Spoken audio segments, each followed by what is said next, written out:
What up, YouTube? Before we start the video, we got a very important announcement for you. That's right, we have our new milestone giveaway for 2,000 subscribers. That is a CGC 9.8 graded Thor #1. This cover is a Nick Klein sketch variant that is also signed by Donny Cates. What? Are you crazy? Yes, we are. When we hit 2,000 subs, we're giving away this bad boy. So make sure to hit that subscribe button, ring that bell, and give us a like. It would be much appreciated because we want to give this away, but we only can do that when we hit 2,000 subs. Let's get to the video. What up, comic fam? I'm Jim. I'm Nate. We are Two Fat Guys Pull List, and we've got another fresh new comic book day video for you for the week of December 4th. And, you know, there's some good books. Christmas time. But it's not a thick... Christmas books. No Christmas books. It's not a thick boy. And shocker, we got no independence this week, so deal with it. I haven't tried to force it, and I couldn't find one I was interested in. Nah, I mean, you don't want to, never want to force it. It's got to go. No, I will always force. Okay, first up from DC, we have Absolute Superman issue #2 from Jason Aaron. Issue 1 was fine. I think if I had to describe this series currently, which is only the second issue, it's fine. It's I mean, it's doing some new things. But in my opinion, I believe that this book is the weakest out of the trinity of Absolute books right now. Now, I'm not saying I'm not going to read it. I'm going to read it. I'm giving it a shot. There are aspects to the book that I do like this suit that Superman's wearing that is definitely restricting his powers, making sure he doesn't blow up, which it kind of seems like. The hierarchy on Krypton and how it's a little different than the main continuity. I really like that. So there are aspects to the book that I like, but I just don't feel like the book itself took off as well as Wonder Woman and Batman. Yeah. Yeah, I wish I was more excited for this. I'm gonna read it. I'm gonna do a whole arc. Right. It's a brand new setting. It's Jason Aaron. Jason Aaron deserves 5 issues no matter what. But I need some more pep. Yeah, there'll be. I think there will be. A little more pep. More pep in the step. All right. After that, we've got Batgirl issue #2. So I haven't read issue 1 yet, but this is just so everyone knows, this is going to be a review of issue 1 and 2 when we do the show. Okay. I know I'm going to love this. It's one of my favorite characters from DC of all time, and it is being written by Tate Brumbaugh, who I have absolute faith in. You know, he's crushing it on House of Slaughter for a few years now. So total faith in the man. So okay. All right. Yeah. Cool. Short and sweet, but we're gonna dive into it. Don't do it. All right. Sounds good. All right. Speaking of Batgirl, we got Birds of Prey, issue #16 from Kelly Thompson. This also has been really good. We're in this new arc where we've got a group, an organization stealing Amazons, and we've got Batgirl investigating and it looks like she got captured too. So like, there's just a whole lot going on here. I've actually really enjoyed this arc. I think it's been a lot of fun. I enjoyed the last arc. The last arc was a little messy, but I stuck with it. Very random, but because I'm into this stuff and looking forward. One of the things that has been great, but not so great about this book is when we had Leonardo Romero in the interiors. Like, we loved it so much. We wish that we want it back. Not going to happen. But at least he's been on the covers, right? At least he's been on the covers. It is a steadfast identity of this book. Yeah, I agree. His last issue is on covers is 17. Jesus Christ. So it's small. It's small. Kelly Thompson's going to keep us going. But yeah. The artist, though, Juan Cabal, starting in February. Whoa there, bro. Whoa. Whoa there, pooper scoopers. Oh there. Okay. Hey, I'm interrupting the video. It's only because I've got something really important to tell you. I know you know what we're giving away when we hit 2,000 subscribers. I gotta let you know about what we're giving away when we hit 1,250 subscribers. We're giving away this Uncanny X-Men #1 signed by Jim Chung, CGC grade 9.8. When we hit 1,250 subscribers, you could potentially win this, but you have to be subscribed to our channel. So hit that sub button, ring that bell, and give us a like. Let's get back to the video, shall we? All right, jumping over to Marvel, we're going to kick it off with The Avengers, issue number 21 from Jed MacKay. And it looks like we're getting a one-off little mini Avengers versus X-Men round 2. We're getting it all done in one issue, 32 pages. I don't know. Avengers isn't in, I don't think it's in a state of flux. I know we're moving towards like this doomsday event. So we've got some issues to kind of fill in the gaps between Blood Hunt and that. So here we go. Mm-hmm. And, obviously MacKay's evolved with the X-Men on his other X-Men run and them taking back the mansion and them potentially fighting the Uncanny X-Men. So like there's a lot of things going on here. We just got Storm on the team. And so I'm sure she's going to be torn, between two houses. What is she going to do? Yeah. You bite my thumb at you, that kind of thing. But I don't know. Like, yeah, I mean, I'm going to read it. Should be fun. Yeah, I feel like there's an interesting thing going on with the Avengers, which seems to be an Avengers thing. And it's like when you're reading it issue by issue each month, you're like, I like these stories. These are good. Right. Sometimes they're great. Sometimes you're like the Storm issue. You're like, oh, yeah, no, this is fantastic. Really like this. Yeah. But then you realize you're 21 issues into a run and you go, have we done 21 issues worth of work here? I don't know if we have. I don't know if we have. And that happened in Jason Aaron's run too. I mean, we got into, I think it was like when we got into Heroes Reborn, I think we were like 39 issues into the run. And I was like, how have we been doing this for over 3 years? It feels like we've not made that much progress. Right. And then I'm not saying that's bad. I'm not saying that's bad. I'm just saying when you take an Avengers book and you just run with it for a long time, it's hard to make it feel like you've got lasting movement. Mm-hmm. So let's hope that this little clash between two of the most popular teams will kind of get it going.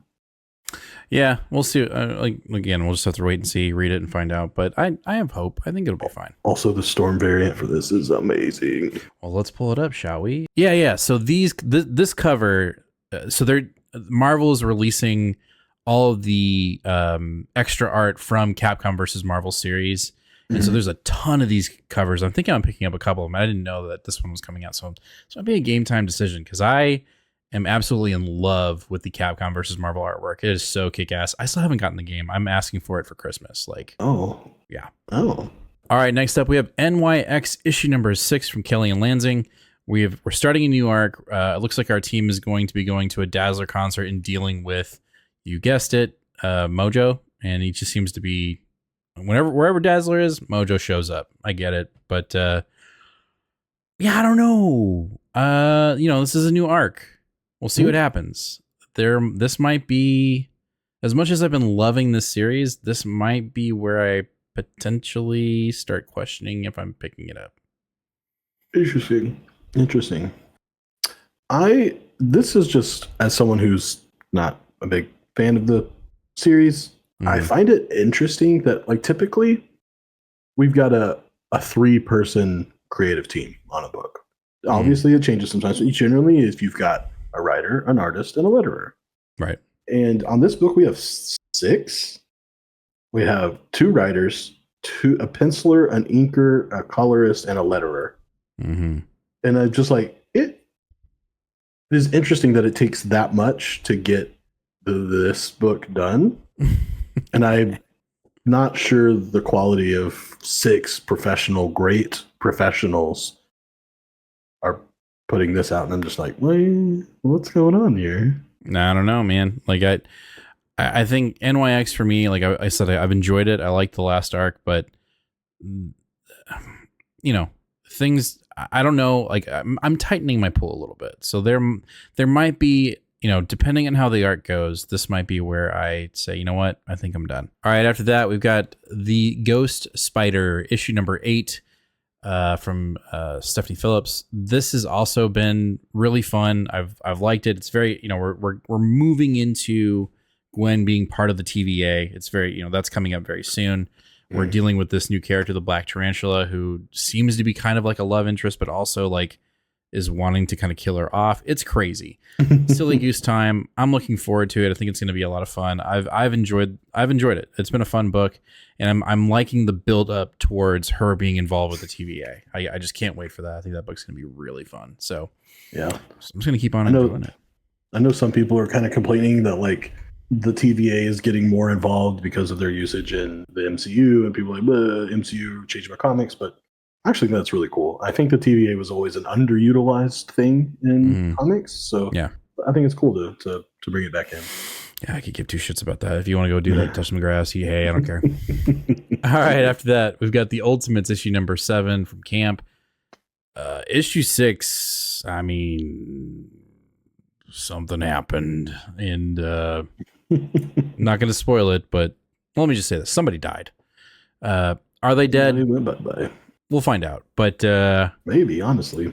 I mean, that dude, I think he's dead. I think he done died. But anyway, we had a massive shift in realignment and realizing like what our power levels truly are in issue 6. So I think we'll get the ramifications here. And I don't know, man. Like we've said it before, the Ultimates line right now is just kicking ass, just like Absolute. Except, Marvel, I think, is having their cake and eating it too, where they're not allowed. They're running their 616 perfectly fine, and people are still buying it, and then everyone's just gobbling up the Ultimates. And I'm here for it. And I will say that this is a potential pick of the week for me. Yeah, this is always a potential pick of the week. Not only is the story great, the writing's great, Juan Figueroa on art is great, but what's his name? I can't remember his first name. Ruan, that does the covers. Fantastic. He did a lot of those Shang-Chi issues when you were reading. Oh yeah. And I feel like we were talking about, with Romero and Birds of Prey, but like these covers feel like the identity of the book in some way. And I'll be so sad when he's not there. Also, next issue is the first appearance of Guardians of the Galaxy. Here we go. All right. The last book on the show is going to be X-Men issue number 8 from Jed MacKay and Ryan Stegman. The raid on the Gray Malkin. Is that how you say it? Gray Malkin? Malkin? Issue. It's one of 4. We're starting this little feud between the Uncanny and the X-Men team with MacKay. Again, I think the story that MacKay is writing is really good. And I hate saying this, I don't find any pleasure in saying this at all. Maybe I should just keep it to myself, but I'm not going to. No. I just don't think Ryan Stegman's right for the book. And I never thought in a million years when this thing got launched and announced that I'd be saying that. I was like, man, Jed MacKay on an X-Men book? Fuck yeah. But it just hasn't, in my opinion, it just hasn't gone the way I thought it was going to. I don't know if it's the coloring. I don't know if Jed MacKay is just, his artwork leans better in darker lighting and, darker themes like Venom. But I don't know, like for some reason, it's just not working for me.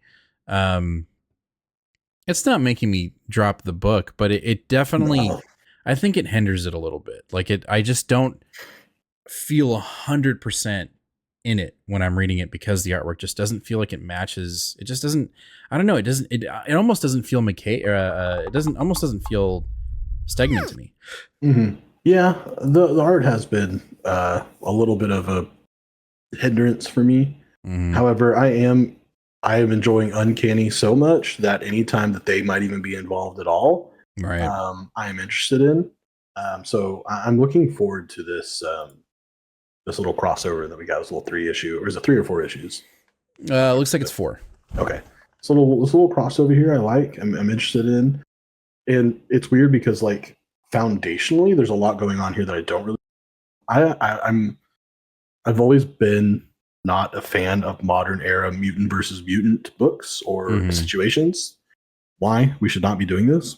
That's why I liked Krakoa so much, is because even the villains were like, we're going to chill, just be one people. And I really liked that. And here, obviously, we're having the 2 teams fight. And it's Cyclops. And we all know how much and how terrible Cyclops is. And he should never be the leader of any team because he's Poo-Poo Man. Troopers. Anyway, yeah, no, I get it. Let's say this. Like, look at this cover. I think this cover works. I think the coloring on this cover, the detail on the cover, looks great. But when you open the internals, it feels like there's a lot of panels that are just rushed. And I don't like saying that. I don't. All right, that's going to do it for this week's New Comic Day video for the week of December 4th. Let us know down in the comments, what are you picking up today? What are you going to read first? And what's your potential pick of the week? Let us know. Make sure to hit that subscribe button, ring that bell, and give us a like. It'd be much appreciated as we're on the road to 1,250 subscribers, but we can't do it without your support, so if you're not already subscribed, hit that sub button. Also, be on the lookout for another new episode of Secret Origin, where I sit down with Moai Ayodele, the current writer of Storm. Very awesome conversation that I had with him where he talks about obviously Storm and some other independent comics that he wrote, as well as the comic book collective that he started in Nigeria to get comic books more prevalent in the country. So it's a really awesome discussion. I hope you watch it. It drops this Wednesday at 7 o'clock in the morning. So please, if you have some time while you're driving on the road, put it on, listen, give a comment, like, you know the drill. As always, we're going to have a live show this Sunday, 8 o'clock p.m. Central Standard Time, where we talk about all these books and more. It's going to be a great time. And yeah, just come in, hang out, chat with us. It's just a silly use time. It's a great time. And again, it's a time where you get to listen to our dumbasses talk about comics. And we love our community that we've built. And if you have some time, come check us out. If not, watch a past episode. Either way, we love that you're supporting us. As always, comic fam, be kind to one another and read more comics. Later.